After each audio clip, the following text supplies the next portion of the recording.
Welcome, wanderer. You found your way to midnight and macabre, where shadows whisper, the clock strikes 12, and stories come alive. Here, we read tales torn from the darkest corners of history, true crimes, haunted pages, unsolved mysteries, each one laced with a chill, a twist, and a touch of darkness.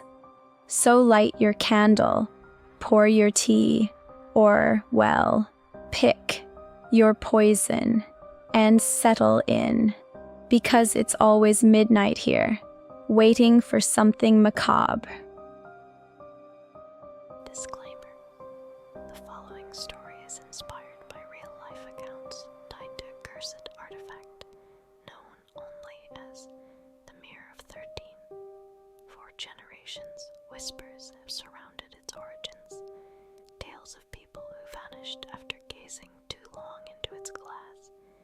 Their reflections move before their owners did.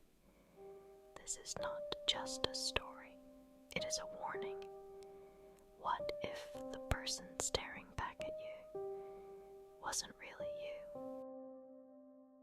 Nina had just moved into her grandmother's old house. It was left to her in the will, unexpectedly. They hadn't spoken in years, but the house was beautiful, Victorian, nestled in a dead-end street where the trees leaned too close and the streetlights flickered more than they shone.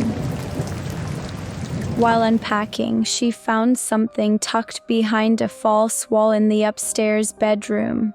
A mirror. Not just any mirror. Tall, gilded with ornate edges that curled like thorny vines. It was covered in a black velvet sheet. On the back, carved into the wood, were the words, "Do not remove." Naturally, she did. At first, it seemed normal, but the more she looked into it, the more she noticed something strange. She blinked, and for a split second, her reflection didn't. Then it smiled, though she hadn't. The incidents escalated. At night, she'd hear footsteps in the hallway, soft and shuffling. She lived alone.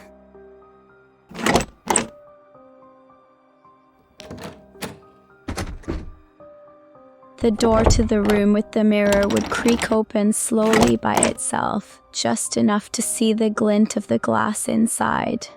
One morning, Nina woke up with bruises on her arms and legs that looked like she was beaten.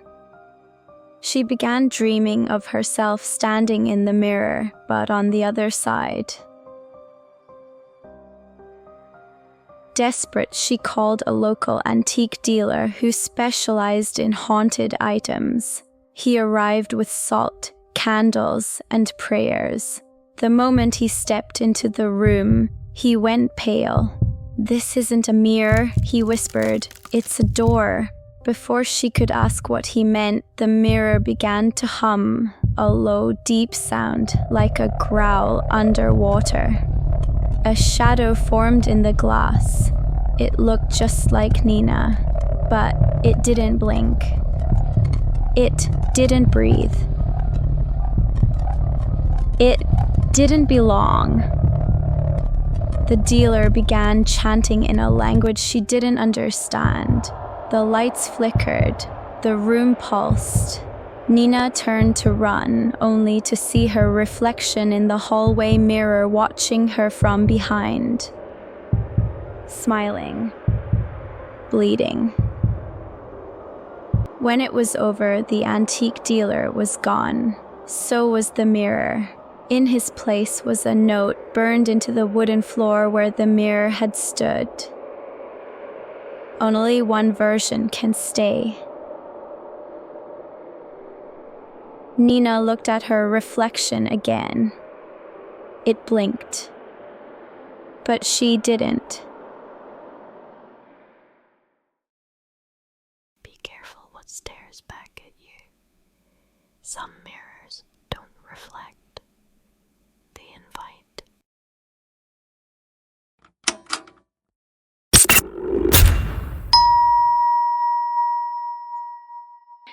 You've just listened to The Reflection, a tale that reminds us not all mirrors are made of glass. Some are made of choices, of regrets, of something waiting on the other side. When you pass by your own reflection tonight, look closely. If it smiles first, run.